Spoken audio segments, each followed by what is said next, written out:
Preacuvioși părinți, preacucenici părinți, iubiți frați și surori,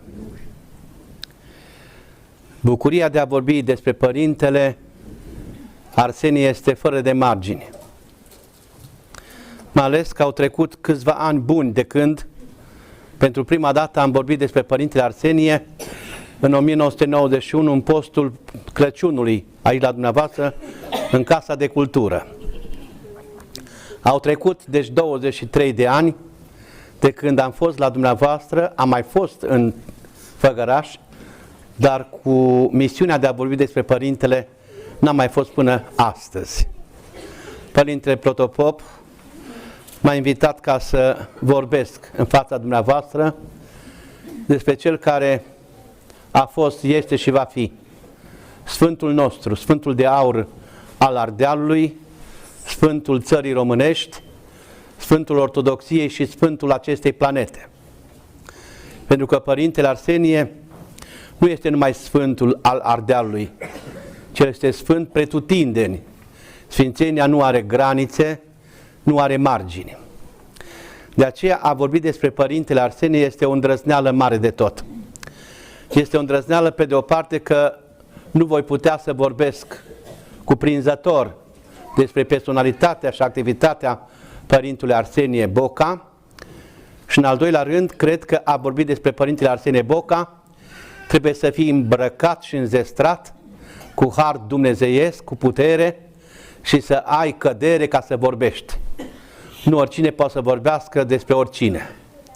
Ca să vorbești despre Părintele Arsenie, trebuie să fii cu multă luare aminte, pentru că fiecare cuvânt pe care l-a rostit Părintele a fost un adevărat testament.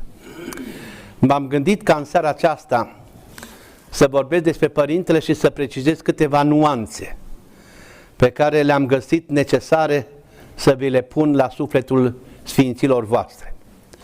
În primul rând, în legătură cu viața Părintelui, câteva date care s-au tot scris și unele nu sunt adevărate. Ceea ce vorbesc, mi le-am fundamentat, mi le-am bazat pe documente scrise, pe foi matricule, pe hârtii care au făcut parte din protocolul cununaților, prin ceea ce numim noi registrul celor care au fost botezați și așa mai departe. În primul rând, trebuie să precizez că Părintele Arsenie s-a născut din părinții Boca Iosif Petru și Boca, pe care a avut-o el ca și mamă și apropiată și sfătuitoare, Teodora. Tatăl Părintelui Arsenie era de religie greco-catolică, iar mama Părintelui, creștină, născută din părinții Popa, Gligor și Mariș Păscuța, erau ortodoxi. Ceea ce trebuie să menționez este faptul că tatăl Părintelui, atunci când s-a căsătorit, a acceptat să fie căsătorit în religia ortodoxă. A fost căsătorit ortodox, a trecut la ortodoxi. Un alt eveniment important legat de viața Părintelui este și faptul că atunci când s-a născut Părintele Arsenie, a fost botezat în data de 16 octombrie 1910 și s-a pus numele de Zian Vălean. Zian probabil de la Sânziene, un nume cunoscut, și Vălean la fel un nume cunoscut și destul de, am spune noi, răspândit în țara moților.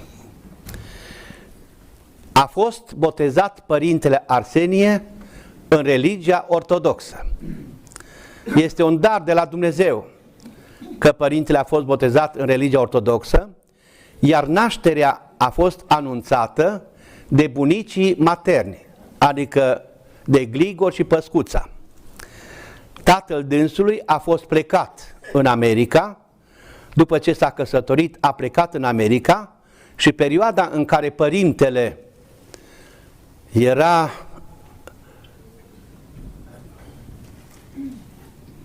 în creștere în cele 9 luni în pântecul macii sale, ale creștinei. Dânsul chiar a și spus: mă bucur că mama mea, atunci când eu eram în pântecul ei, a fost curată.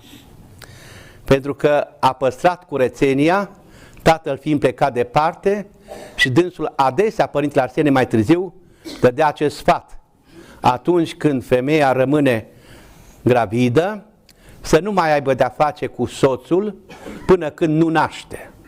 Pentru că altfel copiii se nasc, spunea dânsul mai târziu, cu anumite precocități sexuale.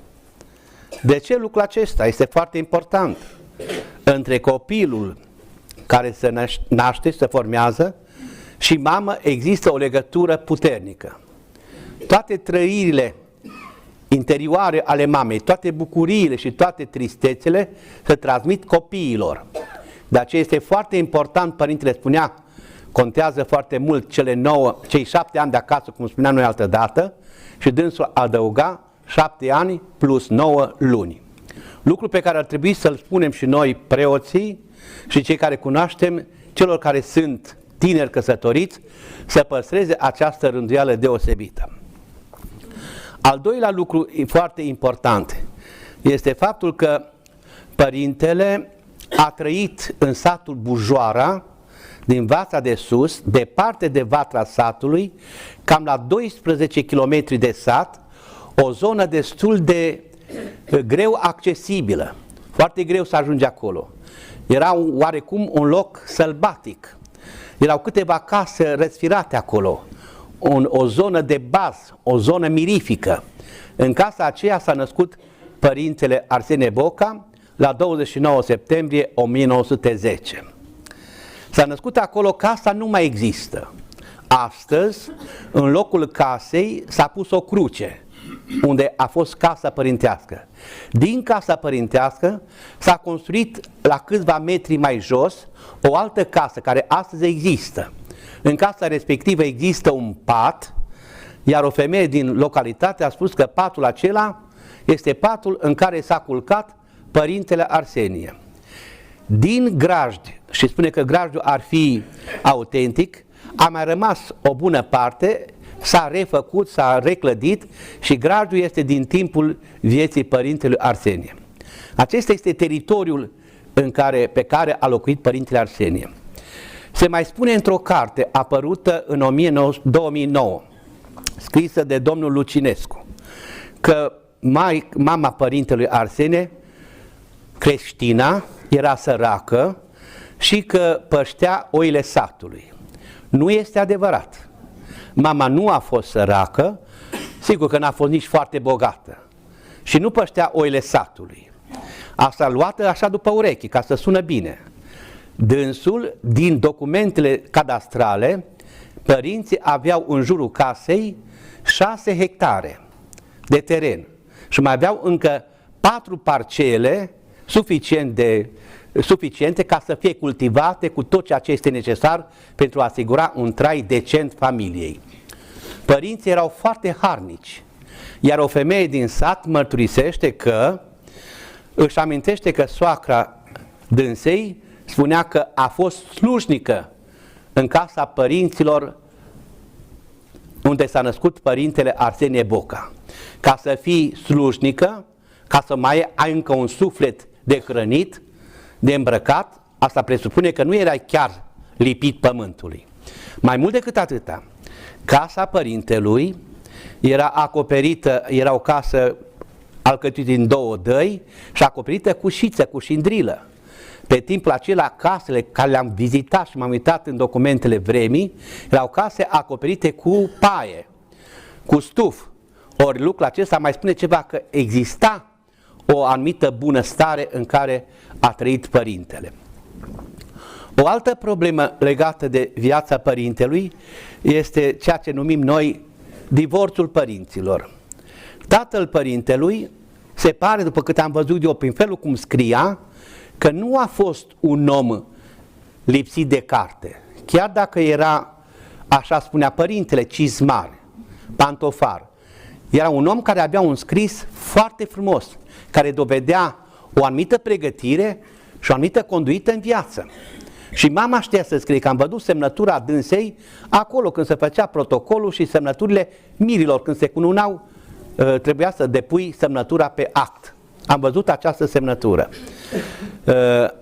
Ce s-a întâmplat nu se știe, doar că părinții au divorțat. Unul, tot acel domn, vorbește într-o carte apărută că tatăl părintelui s-a dus în America și n-a mai venit. Nu e adevărat. Tatăl părintelui a revenit înapoi, pentru că în 1913, în martie, se naște sora părintelui Arsenie, Viorela Minca, nu Miuca, M-I-N-C-A, nu Miuca, așa cum apare. Așa este în documente, care a trecut la cele veșnice în luna septembrie, deci a trăit foarte puțin, același an. Cauza bolii nu se știe, dar a murit de vreme. Ce mai știm noi? Tot în legătură cu familia, și țin să pun la punct lucrul acesta. Deci, ca să fi rămas în America, cu cine să fi făcut copilul, fetița, mama părintelui, decât cu tatăl? Trebuia să fie. Deci a fost. Și apoi mi-aduc aminte că părintele spunea că tatăl i-a dat o lecție. I-a dat o lecție să ducă să cumpere, nu știu ce, niște cuie de care avea nevoie, și în loc să meargă la prăvălia cea mai apropiată, s-a dus la o altă prăvălie, mai departe, să mai piardă timp, să se mai joace. Și tatăl, când a venit, i-a dat o corecție. Și a spus, ai pierdut timpul. Și mi-a spus, această corecție dată de tata mi-a prins foarte bine, că am învățat că în viață nu e bine să pierzi timpul. Ori tată din America cred că nu putea să-l pedepsească pe părinte dacă era în America. O altă greșeală legată și pe care doresc să o îndreptez eu acum este în ceea ce privește divorțul. Divorțul pe care l-a pronunțat tribunalul din Arad în 1922 a fost pronunțat divorțul. Este consemnat apoi în foaia actului de căsătorie, acolo la observații, s-a desfăcut această căsătorie în data de la poziția cutare, conform actului cutare. S-a cercetat la Arad să se vadă care este motivul divorțului, de ce au divorțat părinții. Întrucât am fost sub austro-ungarii, tribunalul din Arad a căzut sub ei, a fost război, au ars documente, nu s-a mai găsit nimic. Deci motivul real nu știm. Presupunem că tatăl, fiind plecat și venind, fiind de această meserie de șpantofar, oamenii în zona respectivă, în Vața, umblau cu opinci, n-avea cum să-și facă meseria. Trebuia să se întoarcă înapoi, să-și facă meseria în Brad. Era un orășel destul de frumos, atunci destul de cochet, și în Brad putea să-și facă meseria. O altă problemă foarte interesantă, pun unii întrebarea, cum s-a întâlnit tatăl părintelui cu mama, cu Creștina, cum s-au întâlnit ei? Creștina, cum s-au întâlnit? Și a spus așa, tatăl părintelui s-a putut întâlni cu Creștina, că mărturisește cineva că tatăl părintelui n-a fost numai un simplu pantofar, cizmaș, ci a fost și un fel de supraveghetor de pădure. El supraveghea pădurea din zona respectivă, un fel de, am spune noi, pădurar, nu? Pădurar. E clar că fiind pădurar, dânsul era cu câțiva ani mai în vârstă decât dânsa. Dânsul era, deci, cam cu 11 ani mai în vârstă decât dânsa. A putut să se întâlnească și să facă această căsătorie.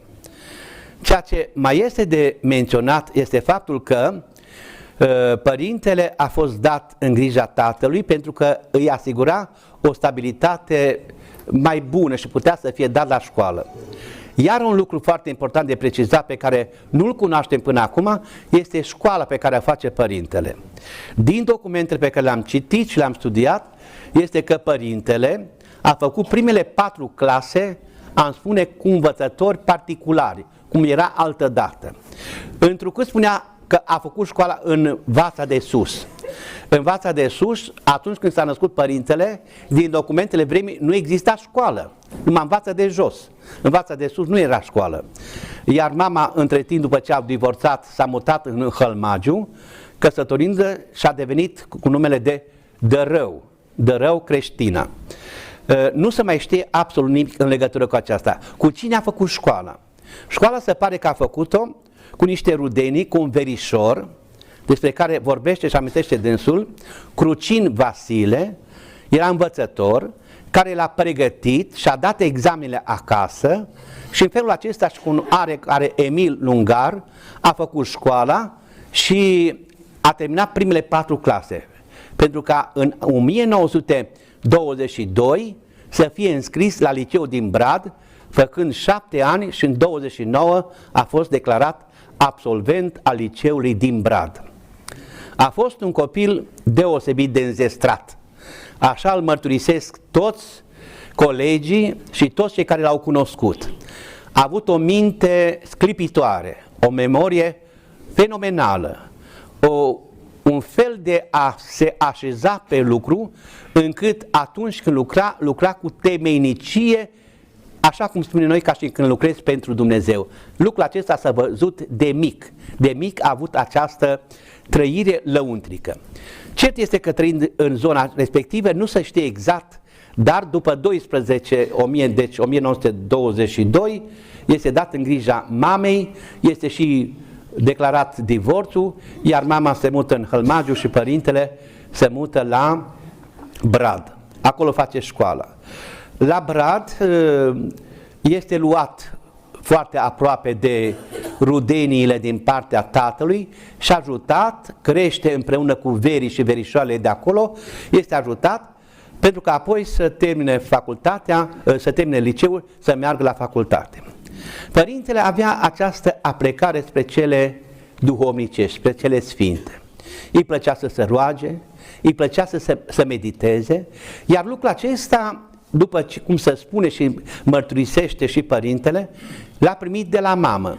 Și mai ales, nu tata a fost foarte credincios, ci mama și mai mult bunica, Păscuța, așa se numea, a fost foarte credincioasă. Păscuța care, din niște documente pe care le am avut și din însemnări, a fost luată de părintele, ea a fost ultima care a trecut la cele veșnice. A fost luată de părintele când era la prislop și dusă la prislop. Numai că dânsa n-a vrut să mai stea la prislop. Părintele fiind luat și dus în pușcărie, deci fac o paranteză, dânsa a plecat apoi în zona Aradului Nou, acolo avea niște teren, avea niște avere, s-a dus cu gândul ca să își recupereze averea. A murit și a fost înmormântată, nu se știe unde, când și cum, a fost înmormântată de comunitatea locală de acolo din Aradul Nou. Și asta este în legătură cu bunica dinspre mama Părintelui Arsenie. Am spus că era foarte credincios și credința aceasta îi vine de la bunică și prin mamă. Mama se ruga foarte mult Maicii Domnului să dea un copil, copilul l-a dat, copilul a crescut, sunt multe relatări în legătură mai mult sau mai puțin documentate în legătură cu părintele și cu această perioadă din Vața de Sus până la 12 ani. După această perioadă, deci terminând ca șef de promoție, dânsul a fost ales de către directorul școlii ca să planteze un gorun. Era un coleg pe care l-am cunoscut la Alba Iulia, Petru Boldur, un preot excepțional, coleg de bancă al părintelui, care a scris o poezie numită Sfântul. Dânsul de mic a fost numit Sfânt pentru că avea niște calități care îl defineau ca tare. Dacă te porți cum te porți și ai darul acesta, nu poți să faci decât să semeni și să culegi ceea ce semeni. Deci Părintele Petru Boldur mi-a povestit de multe ori la Alba Iulia despre părintele. N-am putut prea multe pentru că era perioada aceea tulbure când l-am cunoscut, fiind eu la Alba Iulia, despre Părintele Petru Boldur. Știam despre poezie, mi-am făcut încă niște poezii la fetițele mele, avea foarte mult talent Părinte Petru Boldur și a scris și o poezie asemănătoare Luceafului, Dacia Redivivu se numește, pe care o recita când mergeam la sfințiri, când mergeam în protocoale. Părintele Petru a murit apoi el la Sibiu prin anii 90, Dumnezeu să-l ierte. Cum spune Părintele Petru? Eu am vrut, zice, să plantez acest gorun. Și directul a spus, nu tu, ci Arsenie, și Zian, că nu-l chema atunci Arsenie, Zian face lucrul acesta. Și așa a făcut, Zian a tasat, a pus pământul, a udat acolo și s-a plantat acest gorun. Tot acest domn Lucinescu spune că părintele a fi plantat un brad. Acum, între brad și corun, eu știu că este o diferență. Este gorun, adică în stejar. El există la brad, în curtea liceului și se numește gorunul lui Zian. Acesta este gorunul pe care l-a plantat. Ce a făcut părintele după ce în 1922, 26, deci în anul 1926, moare tatăl lui. Deci nu moare în America, moare aici și este mormântat, domnule Lucinescu, este mormântat la Brad. Dacă veți merge la Brad în cimitirul ortodox, îl veți găsi pe cel care a fost Boca Petru Iosif, tatăl părintelui Arsenie, și a murit și Boca Teodora, bunica părintelui Arsenie. Tatăl a murit prin luna martie și bunica a murit în același an 26 în luna iunie. Deci amândoi, și tata și bunica, au murit în același an. Nu se știe exact mai departe despre bunic când a murit din partea tatălui, Boca Petru. Nu se știe când a murit. Cert este că probabil că a murit la o altă dată, mai târzie, dar pentru că nu erau locuri în cimitir, așa cum se întâmplă de obicei, vin alți morți și se pun, dar această cruce există în cimitirul din Brad.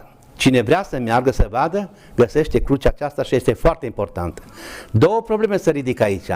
De ce a fost înmormântat Boca Petru Iosif, tatăl părintelui, în cimitirul ortodox, dacă era grec-catolic?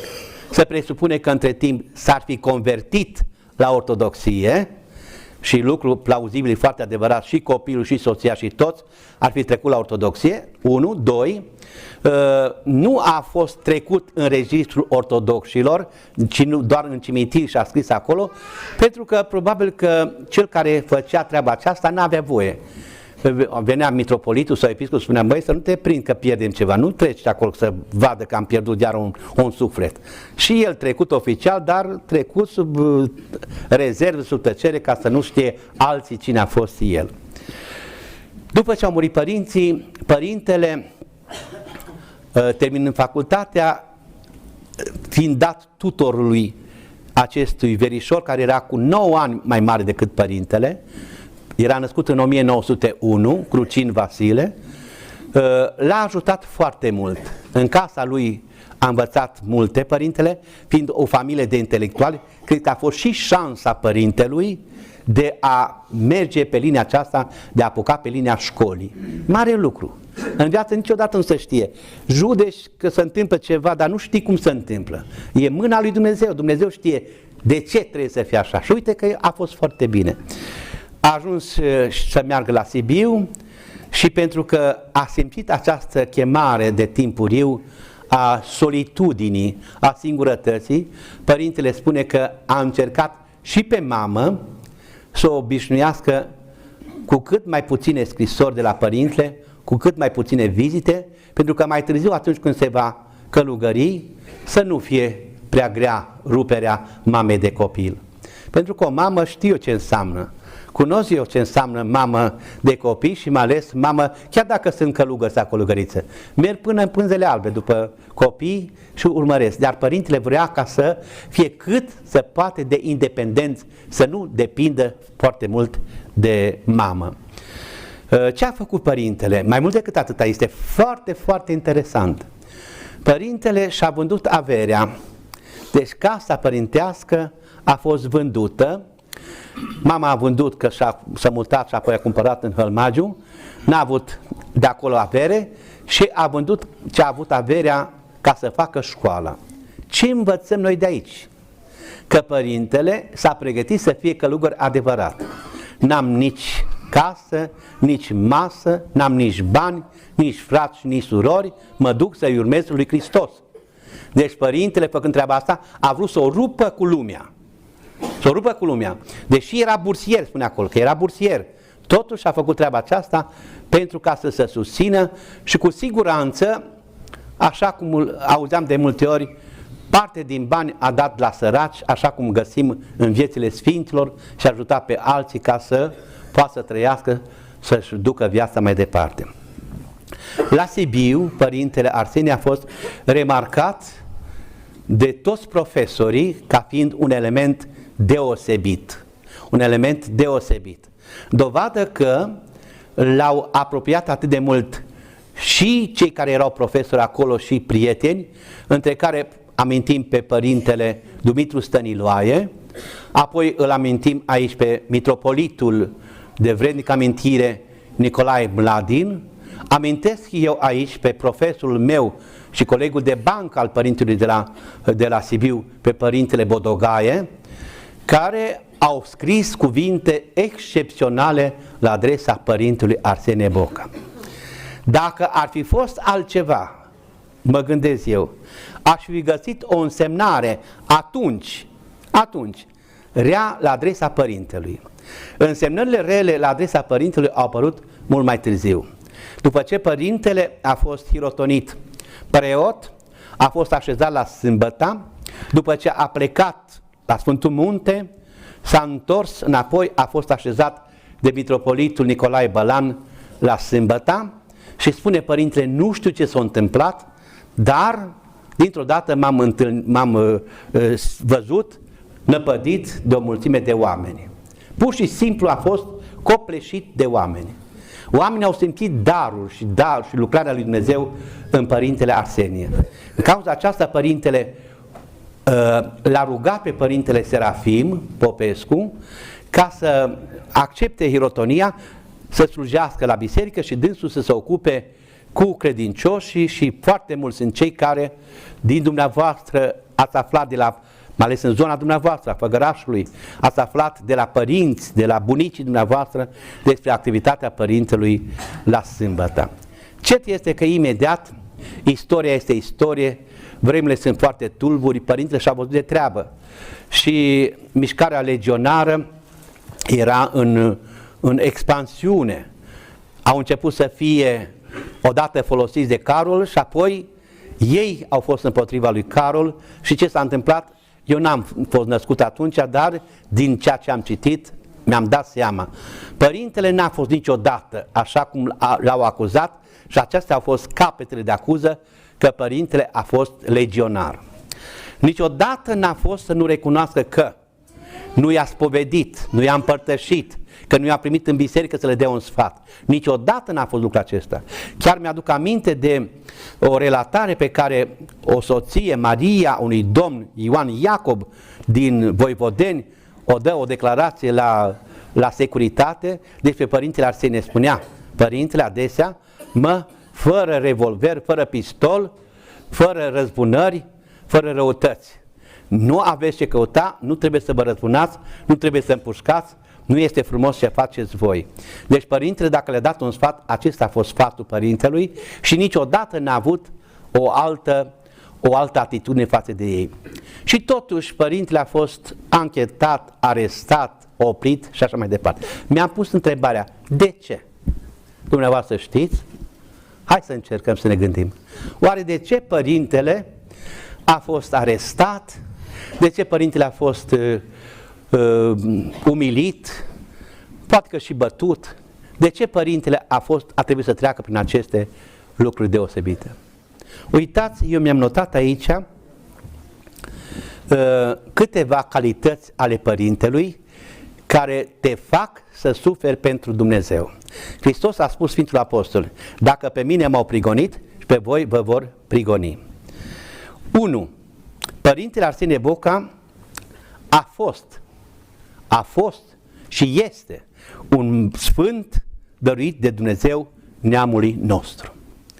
Păi nici un regim, fie că este democrat sau este ateu sau cum este, nu are nevoie de o personalitate mai puternică decât el.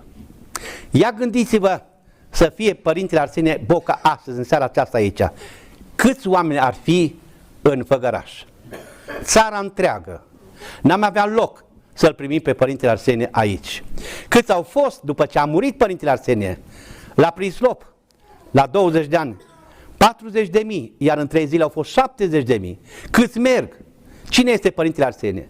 Cine este omul care își dorește să aibă lângă el un om atât de puternic? Nimeni. Și mai lucrează și Sfânta Invidie, Sfânta și Dumnezească Invidie, răutatea din noi. Și atunci, fiind un caz unic în toată istoria bisericii, este un caz unic în toată istoria bisericii ortodoxe române. Spuneți-mi dumneavoastră, dacă puteți, dacă mai cunoașteți un sfânt chiar canonizat recent, care să aibă o popularitate mai mare decât a Părintelui Arsenie. Spuneți-mi. Nu există. Deci are o popularitate extraordinară și o căutare extraordinară. Ce înseamnă lucrul acesta? Vă întreb. Oare nu este semnul sfințeniei? Nu este semnul sfințeniei? Oare toți suntem damblagiți? Toți suntem rătăciți? Nu este Părintele dovada unei sfințenii? Când o țară și o lume întreagă aleargă după Părintele și îl caută? Ce vrem mai mult decât atâta? Mai mult decât atâta, am spus că nimeni din cei, nici Părintele Paisie Olaruș, nici Părintele Cleopa, nici alți preoți, și fac o paranteză aici, să știți, unii sunt care vor să bage zânzanie între călugări. Să zică, e mai mare Cleopa decât Arsenie, că Arsenie este așa, că ăla este dincolo. Ei nici nu știau despre lucrul acesta. Am citit dăunări și cred că dumneavoastră știți. 2 scrisori pe care Părintele Arsenie Boca le trimite Părintelui Cleopa. Le trimite când Părintele Cleopa de la Sigăstria îl cheamă: vino Sfântul meu Părinte, bunul meu prieten, și adu pace și liniște în comunitatea noastră. Îl roagă să meargă, să-i învețe, să-i ajute, să-i întărească. Cuvinte, securitatea n-a dat scrisorile, le-a băgat și le-a ținut. Acum au apărut scrisorile acelea. Păi cum să fie ură între ei când alții bagă ură? Sigur că sunt și pseudo-călugări care văd doar atât, de aici până dincolo, și nu văd mai mult. E treaba lor să vorbească orice și mai ales să născocească fantasmele securității la adresa Părintelui. Dar am să revin. Deci, încă o dată spun, Părintele ca și persoană, ca și căutare, este cea mai căutată persoană și n-am făcut niciodată, nici eu, nici nimeni, vreun proces verbal, vreun mandat de aducere forțată, n-am făcut nicio manifestare cu mici, cu mari sau cu bere sau cum să dă la alții ca să vină, să fie acolo, să-i filmeze, că sunt foarte mulți oameni. Vin pentru că au chemarea sufletului, au chemarea sfințeniei. Iar sfințenia, vă spun un lucru, este irezistibilă. La sfințenie nu te poți opune. Sfințenia este har și dar. Este lucrare dumnezeiască. Degeaba te opui, că te lupți împotriva lui Dumnezeu și mori. Cine s-a luptat cu Dumnezeu a pierdut. Apoi, vă mai întreb un alt criteriu al sfințeniei. Câte cărți s-au scris de pe Părintele Arsenie? Cunoașteți dumneavoastră vreun om din Biserica Ortodoxă Română actual să fi scris despre dânsul mai mult decât Părintele Arsenie? Intrați pe site-uri, intrați pe interneturi, să vedeți cuvinte, unele adevărate, mai puțin, dar s-au scris plus opera dânsului. Deci ce s-a scris despre Părintele este uluitor, este uluitor. Ori toate aceste cărți și toată această sete duhovnicească îmi spune mie foarte clar că aici este vorba de semnul sfințeniei. Că în cărțile acestea găsesc sfințenie, că în cărțile acestea găsesc pace. De fapt, noi trebuie să știm un lucru. Canonizarea unui sfânt înseamnă actul oficial pe care îl face biserica privind cinstirea, când îl dispune și propune ca toată biserica să-l cinstească ca sfânt. Dar cinstirea propriu-zisă începe de jos în sus, adică poporul cinstește. Cel mai puternic argument pentru canonizarea unui sfânt este cinstirea poporului. Iar Părintele are această cinstire și a avut-o dintotdeauna. A avut-o de când s-a născut, de când a fost tânăr elev și apoi student la Sibiu, și nu mai vorbim ca preot în Prislop sau la Sâmbăta și mai târziu părintele a avut această sfințenie până la sfârșitul vieții și această sfințenie nu l-a părăsit. O altă calitate a părintelui Arsenie. Am spus deci că părintele Arsenie este un sfânt dăruit neamului omenesc, special, unic, unicat. A doua calitate a fost aceea a unui mare și iscusit duhovnic. Toți suntem duhovnici, dar a lucra cu duhovnicia este arta artelor, spune Sfântul Grigore. Este arta artelor ca să lucrezi cu sufletul omului. Părintele avea o capacitate deosebită de a citi în sufletul omului.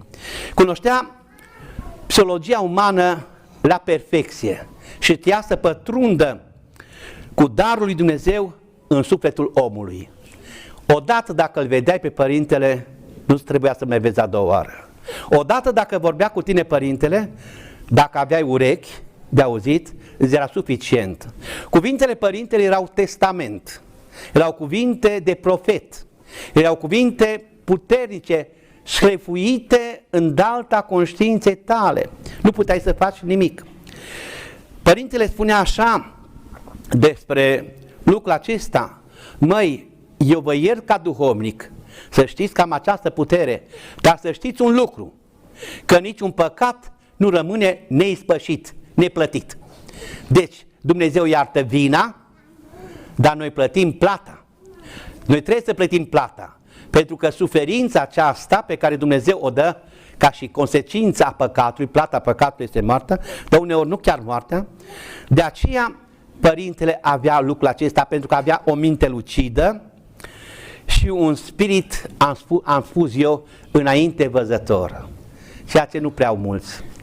Părintele, că atunci când am fost în 1991, era și părintele, Dumnezeu să-l odihnească, părintele Teofil. Părintele Teofil de la Sâmbăta, foarte vrednic, dar câteodată cred că caustic, foarte vrednic, spunea, cum spunea părintele Serafim, am fost la mormântare și am ținut o predică la părintele Serafim, bine mi-aduc aminte.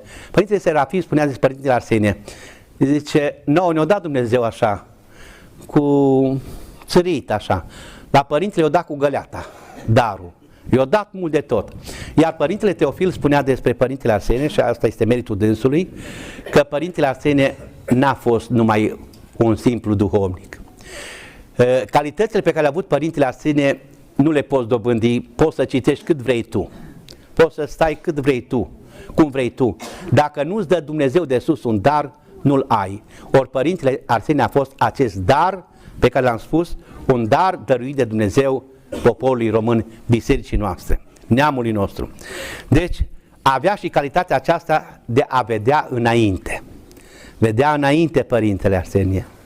Știa, când se uita la tine, Dumnezeu îi dădea darul acesta, spunea ce se va întâmpla, care va fi rostul tău să negi treaba aceasta. Eu știu că este un dar dumnezeiesc, că există în Sfânta Scriptură, că Sfinții Părinți l-au avut. Acum să spun că nu l-au avut, dacă l-au avut părintele, să spun lucrul acesta. Foarte multe dovezi sunt scrise, palpabile, în care părintele și-a dovedit capacitatea aceasta de analiză introspectivă, de dinainte ce se va întâmpla, și ne spunea. Mie personal, ca să vă spun, în 1987, fiind vremuri mai grele, la un moment dat și 88 mai ales, m-am gândit, gata, mă duc înapoi la București, că nu mai termin cu securitatea și pentru că eram apropiat de părintele, mă cunoșteau, am intrat în vizorul lor, vrând nevrând. Și eram tot timpul persecutat, tot timpul când să fac prosumidie, făceam prosumidia, când să predic trebuia să fiu scos, trimis în misiuni, purtat din stânga în dreapta. Și atunci am spus părintelui, vorbind cu preafericitul Teoctist, venind din drum dinspre Austria, a fost cazat la Alba Iulia și era părintele Sabin Verzan. De ce dau tot aceste nume? Ca să vedeți că nu sunt fabulații. Și atunci m-am dus și am vorbit cu părintele Sabin Verzan, pe care l-am cunoscut lucrând la București la Institutul Biblic, o altă dată, și am spus, vreau să vin, dacă se poate, la București Și gata, fă o cerere, am făcut cererea, m-am dus la prefectul și mi-a aprobat-o. De acord să mă duc acolo și mă numește acolo și îmi dă post și îmi dă tot. Și am spus părintele, m-am dus pe urmă, după ce am făcut prostia, m-am dus și am spus părintelui la Sinaia. Uitați că nu mai pot, zice nu. Rămâi acolo. Și am să vin până la Alba Iulia. Am să vin la Alba Iulia. Și a venit la Alba Iulia. La un moment dat m-am uitat în biserică și îl văd pe părintele și Maica Zafira, care s-a închinat în față, era într-un jerseu alb, civil, părintele într-un costum alb, în spate între oameni. Am făcut vohodul cel mare la Heruvic și când m-am întors, nu l-am mai văzut pe părintele, a dispărut. Doamne, unde-i părintele? N-am zis nimica și după slujbă, erau rusaliile, a treia zi de rusalie, m-am dus la Sinaia. M-am cerut voie de acolo să mă duc. Nu am spus să mă duc niciodată, mă, să nu spui că te ardă ăștia. Oricum, urmărindu pe părintele, mă urmăreau și pe mine și știau totul. Pentru că eram tot timpul provocat și tot timpul agasat. Și tot timpul limitat și tot timpul furat și tot timpul așa, cum se face. Și m-am dus la Sinaia să-l întreb, părinte, ați fost la Alba Iulia? Ce da, am fost. Și în timpul rugăciunii m-am înălțat atât de la pământ. Am avut o stare de levitație. Deci s-a rugat, părintele zbura, se ducea. De ani nu l-am mai văzut. Ce vă spun eu acum, mi-a spus și părintele profesor Ică, seniorul, ce că au fost odată prin anii 70, nu știu câți ani s-o fi împlinit de când au terminat teologia, și a fost la o întâlnire la Sibiu. Și l-am văzut pe părintele Arsenie și pe când m-am întors nu l-am mai văzut. Mi-a spus părintele care trăiește, Ică senior. Deci, și am spus părintele, uite, de ce am vrut și ce vreau să mă duc de acolo. Ce nu te du, rămâi acolo. Dar zic, vreau că am terminat teologia și doctoratul și să predau, cum mi-au spus că mă pune profesor la București. Ce o să faci teologie și la Alba Iulia. N-am știut despre ce e vorba. Asta era în 88, n-am știut. Pentru că prin 91-92 să facem teologie, facultate și seminar la Alba Iulia și să fiu profesor, așa cum părintele au spus cu câțiva ani înainte. Păi nu este înainte văzător părintele? Păi mi-a dovedit lucrul acesta. Ce să mă mai îndoiesc? Păcatul, spune părintele, se scrie în firea noastră, pe care o marchează în toate manifestele ei, mai cu seamă în privire. Deci el, ca unul care privește, spune așa, mă, e suficient să mă uit la voi și știu ce gândești și ce faci. Făcând studii speciale de anatomie, având și darul acesta duhovnicesc, era foarte ușor să vorbească cu oamenii și cu chipurile lor. Dacă îi duceai o poză, să uita la poză, părintele spunea din poză ce fel de caracter ei și aproape spunea și istoria ta ce trebuia să faci. Nu făcea pe grozavul, dar avea dar și har. O altă calitate a părintelui deosebită este că a fost un om drept și fără compromisuri. Aici i-a ars pe mulți. Ei, ca să vedeți dumneavoastră, și am să fac o mărturisire aici. Părintele n-a făcut compromis niciodată. Nici înainte, nici în timpul și nici după. Îmi spunea mie, acum știu foarte mulți preoți și colegi și așa mai mari, că și la Sibiu și peste tot, și te lua de pe la liceu să te facă informator. Și îmi spuneau mie, uite, vrei să pleci în străinătate, bursă? Da. Sigur, cum să nu vreau? Să te duci cu bursă în străinătate și te facem consilier, noi. Te facem vicar. Te facem om mare, profesor. Numai că trebuie să faci niște ce? Păi uite, trebuie să pui subsemnatul și să ne spui cine vine pe aici, ce fac, cum vorbesc, ce gândesc. M-am dus la părintele, uite ce îmi spun ăștia. Am fost dat examen de bursă pentru străinătate. Mă duc la părintele la Sinaia, am primit voie să mă duc la Sinaia și întreb, părinte, dau examen de bursă, dar ce fii atent, ăștia te vor pune să fii al lor. În momentul în care ești al lor, ți-ai pierdut libertatea. Ce să fac? Ce capul pe tăietor să-l pui și să nu faci? Așa am zis. Într-adevăr, după ce am dat examen, au venit un domn Bogdan îl chema, de la securitate, să ne întâlnim, să vedem cu nume conspirativ. Nici vorbă, am zis, nu, păi nu te duci, că o să... Nu mă duc nicăieri, că am zis, mama nu m-a făcut doctor și nu mai mor doctor și rămân preot și gata, și la revedere. Nu am spus că ne-a spus părintele. O zis părintele, pentru mine părintele era literă de Evanghelie. Ce a spus părintele, aia fac. O zis părintele treaba asta, așa am făcut. De ce credeți că părintele a fost un om drept și fără compromisuri? Pentru că și cei care au fost înaintea comuniștilor au zis, dom'le, cum să scăpăm noi de un om așa de puternic, dom'le? Uite că merg oamenii după el. Mi-aduc aminte de Mântuitorul Iisus Hristos, când a spus cu Anania, cu Safira, cu Anania și cu Caiafa, ce toată lumea merge după el. Și hai să-l omorâm. Că nu mai avem ucenici, nu avem, ne pierdem pe toți. Hai să-l omorâm. Mai bine să moară un om pentru popor decât tot poporul. Așa și cu părintele, când văzut că are o popularitate extraordinară, o domnule să-l compromitem, cum să fie al nostru. Și am găsit în actele de arhivă de la securitate că i-au propus ceva părintelui. Au zis, uite, vrem să te facem episcop. Unde? La Galați. Părintele știa ce urma. Când te băgat acolo episcop, urma pasul 2. Te angajezi să faci ce spune departamentul cultelor. X, Y, Z. Și au zis, nu. Părintele, ca să fie legat așa, să nu vorbească, să se compromită, nu se poate. Și nu a acceptat. Am mai încercat alte încercări din astea tentative, să-l pună, să-l înroleze.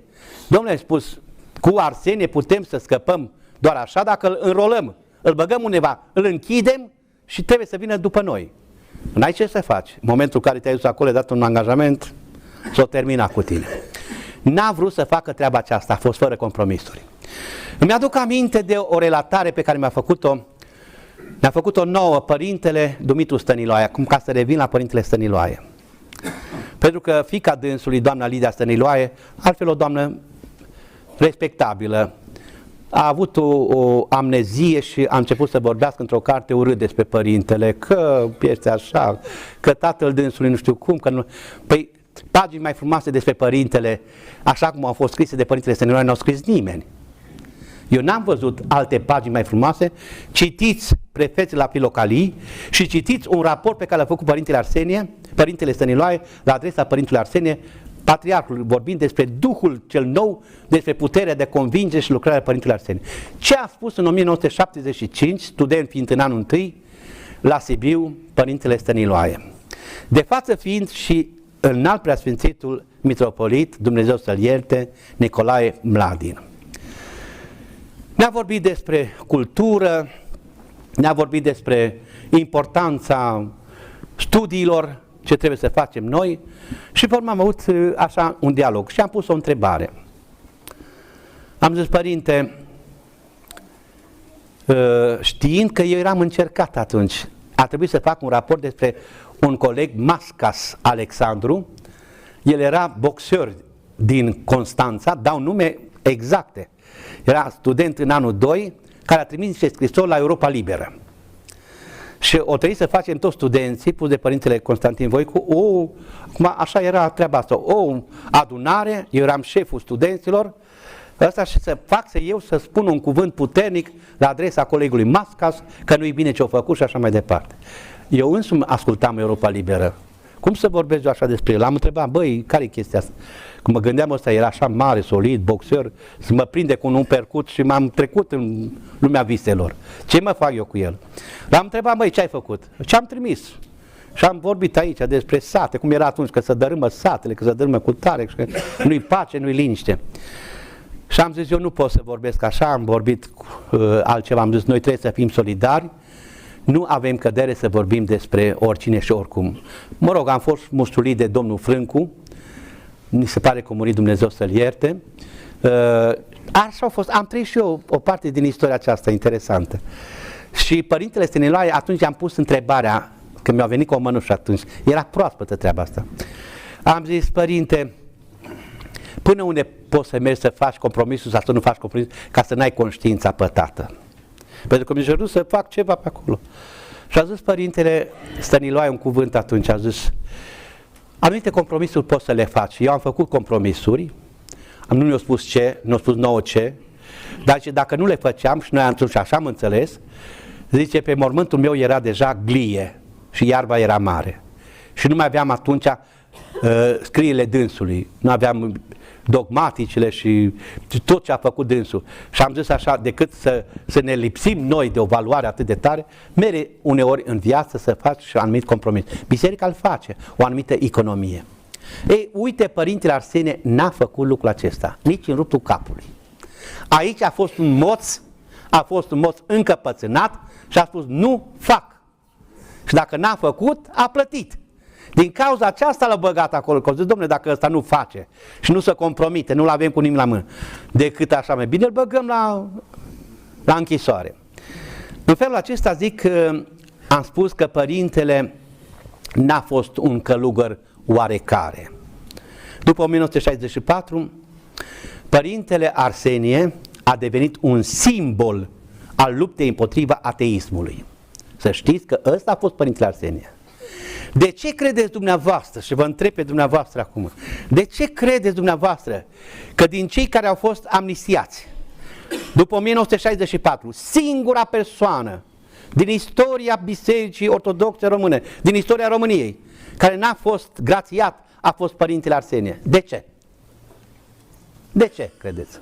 Singurul n-a fost grațiat. N-a fost grațiat, n-a fost iertat. Există totuși două lucruri importante. Unul, cred că Părintele a ales lucrul acesta că a fost și mâna lui Dumnezeu. Nu cumva să crezi că tot ce rău care ți-l face cineva e rău. Îți face un bine, nici nu știe de ce îți face bine. Mă gândesc, fiind un simbol atât de puternic, venind comuniștii, pe n-au nevoie de Părintele Arsenie, ci lucrau ăia în toate plenarele, într-o simplă adunare, Părintele Arsenie răsuna totul. Așa se ducea totul peste cap. O persoană, o personalitate deosebită, cunoscută, puharică, puternică, mișcătoare. Și atunci au zis așa, măi, decât să-l băgăm în mănăstire, să-l dăm grațiat acolo în mănăstire, mai bine lăsăm liber. Că dacă merge în mănăstire, iar aprinde prislopul, iar aprinde sâmbăta, iar aprinde așa. Că oamenii aflau unde-i. Când am mers aici cu cele două surori, Șerba aici, cu maica Adrian, Veronica, când am mers în 16 iunie 1979, într-o noapte de sâmbătă spre duminică la Drăgănescu, atunci l-am cunoscut pentru prima dată pe Părintele, când m-am dat jos în gara de nord, eu nu prea știam, n-am știut nimic. Am văzut atâta lume, până am mers la tramvaiul 12, 14, până am mers acolo să luăm autobuzele pe Mihailescu. Când am văzut câți oameni au coborât, am zis, tot Ardealul vin la Părintele, fără telefoane. Și era în timpul acela, toți mergeau acolo și l-au căutat pe... Da, păi să fi fost într-o mănăstire. Și era rupere de nori. Și atunci au zis așa, mai bine nu-l băgăm, îl lăsăm așa, pierdut prin lume, iar Părintele a fost foarte bine, că n-a fost supravegheat decât mai de securitate, dar supravegheat a fost supravegheat până ultima clipă a vieții dânsului, a fost supravegheat ca un mare făcător de rele. Păi dacă nu era Părintele Arsenie așa de puternic, de ce să se teamă? Domn bătrânel, de câte ori am fost la Sinaia și am mers pe munte cu Părintele Arsenie, de câte ori ne-am întâlnit și am vorbit, era atât de blând, atât de firav de multe ori, că nu era înalt, atletic așa, dar omul nu avea grăsime pe el, nu avea așa să depună. Mânca, odată a fost la noi, când s-a sfințit biserica, a stat o săptămână la noi acasă, în București. Și făcea soția de mâncare și zicea, nu mă puneți cu mine, că vă mânc toată mâncarea și rămâneți flământ. Toți rămâneți flămânți aici. Și puneam acolo să mănânce, puneam mult acolo. Nu mânca atâta, dar...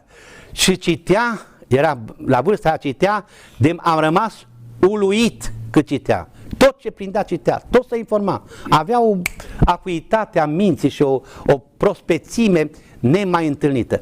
Și n-am un pat acolo pe strada Șerban Vodă numărul 33, m-am dus la Institutul Teologic din București și am adus un pat de fier. Și patul Părintele era mai lung, ieșea picioarele prin pat așa, stătea acolo. Și citea, când mă duceam la serviciu, când mă înturnam, grija fetițele, aveam 2 fetițe atunci și era o foarte bună doică, părintele. Foarte bună doică. Le cânta, le spunea poezii, le vorbea despre sfinți și copiii nu plângeau cu părintele. Am zis, ar fi bine să-l angajăm, să stea că face o educație așa cum trebuie. Deci, părintele, dacă ar fi fost în mănăstire, ar fi fost puhoi de oameni sau s-ar mai fi întâmplat ceva. Pe părintele Calciu, știți, a fost în pușcărie, a ieșit din pușcărie, s-a dus la școală.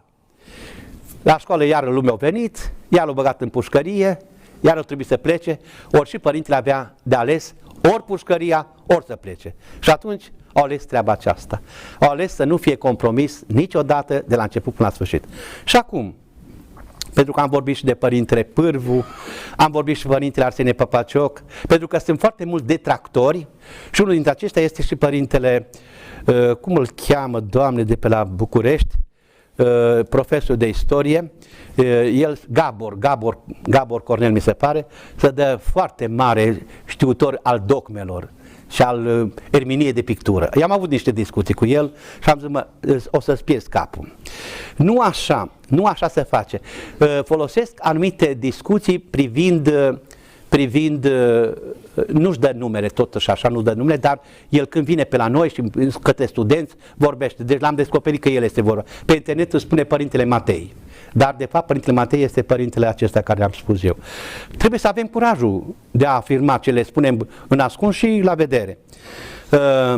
Spun că Părintele Arsenie Păpacioc nu l-ar fi recunoscut și că a fost de acord cu Părintele Arsenie Păpacioc. Nici vorbă. Părinte, eu am vorbit în 2005, când ne-am întors dintr-o excursie făcută la Sfântul Munte, cu un alt preasfințitul Andrei și cu studenți și cu profesori și am fost pe la Techirigol și le-am pus această întrebare. Cine a fost și ce știți dumneavoastră despre Părintele Arsenie? De ce? Și că mă interesează așa, care este părerea dumneavoastră. A fost un om deosebit, numai că a fost căpos, din ce știu n-a lăsat. E foarte bine. Dacă asta e un defect, eu zic că e o virtute. L-am întrebat pe Părintele Iustin Pârvu, ce știi dumneata, ce părintele a fost intraductibil și n-a vrut să facă concesie cu nimeni și cu nimic. Foarte bine. Deci n-am găsit, numai că securitatea totdeauna a căutat să bage zânzanie între călugări. Cine e mai sfânt? Cum este și acum.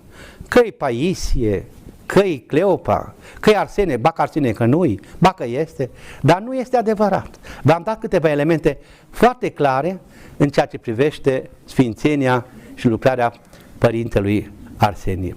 Sigur că mai sunt și alte multe lucruri interesante de spus, dar acum puteam să vorbesc așa pe deasupra, cum se zice, să nu vin să intru direct în problemă, dar m-am gândit că odată trebuie spuse și noi avem aici, am și filmat, avem la Alba Iulia un site și o fundație, Fundația Ortodoxă Ieromonah Arsenie Boca. foiab.ro. Acolo, pe această fundație, este singura fundație din România care are binecuvântarea bisericii. Eu n-am făcut-o până n-am primit binecuvântarea bisericii și mi-a dat binecuvântare să am această fundație. Doresc să le spun aceste cuvinte, nu cumva să rămână nespuse, sau lucruri pe care trebuie să le statonicim, să le așezăm în normele firești. Mai sunt și altele, ba că a fost unghiile scoase, ba că... Uitați-vă în poza aceea care circulă pe internet la mormântarea părintelui, în partea stânga părintelui, la sicriu, apar și eu acolo. Nu, avea unghiile normale. Unghiile normale. Eu am fost, și după cum mi-au spus maicile la Sinea, cred că am fost ultimul care l-am văzut pe părintele cu câteva zile înainte de a trece la cele veșnice. Ceea ce exprima Maica Zanfira, și cred că poate că este un adevăr, dar nu pot să-l dovedesc, este că în luna mai, anul 1989, părintele a fost la Drăgănescu și a fost cercetat de cineva de pe la București, 2 persoane, și că a fost introdus într-o cameră. Ceea ce se crede atunci, se pare că conform mijloacelor moderne și posibilităților, ar fi fost radiat, ajutat puțin, dar nici de cum altceva nu se știe, nu avem dovezi, dar pentru că părintele ar fi spus că țara se află în fața unui dezastru, că va fi sabie și sânge și foc, ceea ce s-a și întâmplat, probabil că unii s-au speriat de lucrare, de prezența și s-au gândit că dacă îl terminăm cu părintele Arsenie, nu se va mai întâmpla. Ori lucrul acesta nu se poate. Le-am spus toate acestea pentru că le-am trăit și le spun cu conștiința clară și cu documentul pe care l-am avut totdeauna. Deci nu vorbesc nici după urechi și nici după ce îmi spune unul sau altul până nu mă documentez exact ceea ce trebuie să spun. În legătură cu pictura părintelui, este într-adevăr, suscriu la sintagma părintelui preasfințit Daniel, este capela Sixtină a ortodoxiei românești. Este un unicat. Și ceea ce a scris Nechifor Crainic despre pictură, ceea ce au scris mulți alții, ierarhi, ceea ce vorbesc ierarhi de astăzi și profesori de astăzi, este un adevăr indubitabil că Părintele Arsenie a rămas și este o persoană unică. Eu cred că, așa cum spuneam, Preasfințitul Serafim Joantă, mitropolitul, n-al Preasfințitul, mitropolitul din Germania, atunci când Părintele va fi canonizat, Dumnezeu știe când, deja el este canonizat, eu vă spun să vă rugați Părintelui, că vă ajută, vă aude. Mie mi-a spus lucrul acesta. Când m-am despărțit ultima dată, ultimele cuvinte pe care le-am avut cu Părintele, ne-am pupat acolo în sufragerie și mi-a spus, nu ne mai vedem. A fost o durere pentru mine și mi-a spus, nu te supăra, dar acolo unde mă duc, mai mult am să te ajut. Și am simțit lucrul acesta de la Părintele. De aceea vă spun, rugați-vă și revin ce spunea sintagma înalt Preasfințitului Serafim, cred că momentul sau ziua canonizării Părintelui Arsenie va fi o zi de redeșteptare a națiunii române. Dumnezeu să vă ajute. Amin. Părinte Profesor, vă mulțumim pentru această frumoasă prezentare. Ne este de un real folos pentru faptul că, după cum am văzut, sunt din gura unui om care s-a documentat, s-a argumentat. N-am știut că l-ați cunoscut atât de mult pe Părinte. 10 ani am fost foarte apropiați, din 1979, din 16 iunie, mi-am notat aici pe berighetă, eu m-am dus să-l cunosc pe Părintele. Să-l văd pe Părintele și maicile știu aici și Părintele a spus să mă însor. Și l-am ascultat. Eu m-am dus cu gândul să mă fac episcop. Că acolo învățam și ăștia care învățau la Sibiu atunci zice, dacă te duci și faci doctorate, ajungi episcop. Eram poate că nu știu eu, dar dacă o zis Părintele sa, eu l-am ascultat. Nu știu dacă alții l-au ascultat, dar eu l-am ascultat. Deci 10 ani l-am cunoscut în viață și ne-am despărțit și a fost foarte aproape și am fost foarte aproape și rămân datorat. Am vorbit foarte mult despre Părintele în toată lumea și în țara noastră.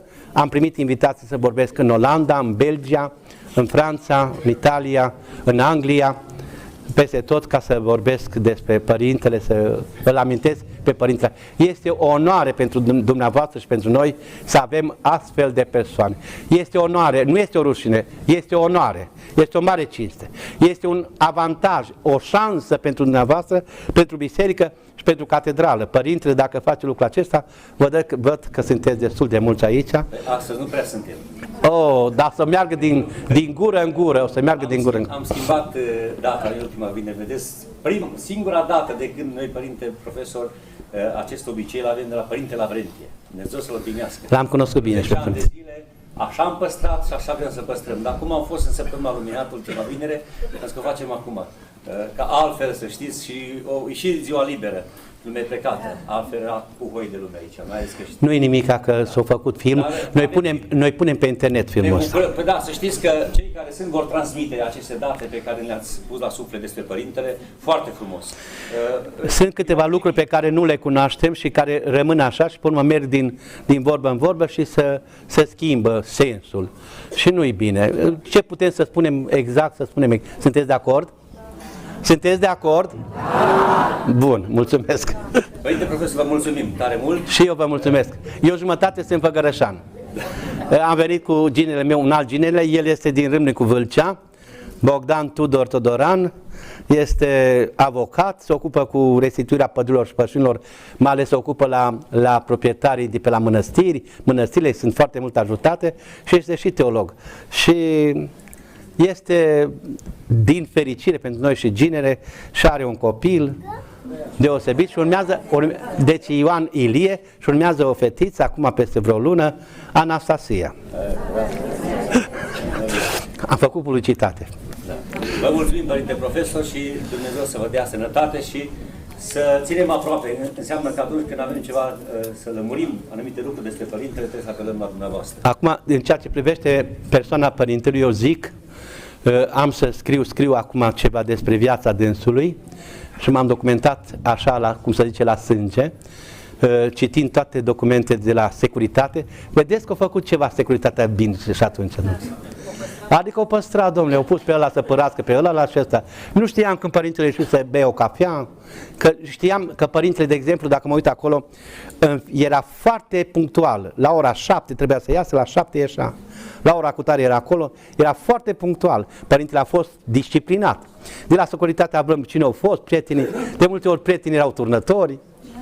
Unul templarul care e tot templar. Și alte, ce să faci? Așa au fost, ca să afle date. Dar dacă n-ar fi fost ei, n-am fi știut noi despre Părintele acum. Că dânsul nu o scris săracul să scrie cum s-a dus, să țină un jurnal. L-au ținut alții. Tot îți bune ea. Să le dea Dumnezeu sănătate. Încă ceva în legătură cu Părintele. Cu asta chiar închei. Este această discuție că Părintele ar fi fost paralizat. Înainte de a muri cu o lună, două, un an, paralizat, se mișca foarte greu. N-a fost paralizat, dar am fost la dânsul. Numai că securitatea, se pare că a început să fie milă. Și au zis, domnule, când ne mai țin ăștia pe acolo? Că era vis-a-vis de casa dânsului. Când mă duceam, știam, eram băgat în seamă. Mi-au spus așa, ești de acord să vii? Zic, da, dar vezi că ai năcazuri, nicio problemă, Părinte, mă ajutați dumneavoastră. Și așa am acceptat. Și securitatea, înainte de așa s-a dat seama că Părintele e bătrân, au scris niște rapoarte, am vorbit cu maica de la Sinaia acum, false, mincinoase. Nu, mă mint și ăia. Au zis că e bătrân, că e paralizat, că e nu știu cum, ca să-l scoate din sub urmărire. Și nu l-au scos până în ultima lună. Cu o lună înainte de a muri, atunci l-au scos, că au zis încheiem cazul. Dar nu l-au scos. Și n-a fost paralizat, vă spun eu, n-a fost paralizat. Posibil ceea ce v-am spus, asta e dintr-o sursă sigură, n-am alte documente, nu știu cine au fost domnii, n-am vorbit, dar probabil că odată și odată vor veni ei să mărturisească. Pentru că odată, fiind acum la Alba Iulia, am avut o problemă și mă sună cineva și a zis, Părinte Profesor, vreau să vin să discut cu dumneata. Și au venit și au discutat și mi-au spus multe lucruri. Era un om care lucra și el unde lucra și mi-a spus ce-a făcut și dacă pot să-l iert. Și am zis, ce spunea Părinte, cum să nu vă iert? Mi-ați făcut om bine, că dacă nu erați dumneavoastră, nu eram treaz, eram altfel. Așa că să știți că și ei fac lucruri bune. Mulțumim! Da, mulțumim, Părinte Profesor, și Dumnezeu să vă dea sănătate. Mulțumim Părintelui Stareț Varlam pentru că este prezent în seara aceasta în mijlocul Sfintele Moaște. În luna care vine, pe 30 mai, vineri 30 mai este ultima vinere, atunci s-ar putea să avem tot un ucenic, Părintele Profesor Mihai, sau la doctorat cu Preasfințitul Daniel. L-am invitat pe Preasfințitul Daniel, dar nu poate, din cauza piciorului. Și mi-a recomandat un fost coleg de doctorat cu care mergea la Părintele Arsenie și am vorbit cu Părintele și rămâne acum să mă anunțe. Deci o să avem și în luna mai un alt conferențiar, tot om care l-a cunoscut pe Părintele Arsenie, înseamnă că... Se adună informațiile. E bine, să știți că, Părinte Profesor, avem, cred că de prin septembrie am început, dar nu ne-am plictisit. Mă bucur că la dumneavoastră aveți și editura Agnus, nu? Care scoate cărți de valoare și se ocupă de Părintele Arsenie. Mă bucur aici. Este... În luna care vine cu Sfintele Moaște, Părintele de la Breață. Părintele Iosif, Părintele Zavreasa, Părintele Ambrosie, da. Mulțumim. Dumnezeu să primească Doamne ajută. și Dumnezeu să ne ajute.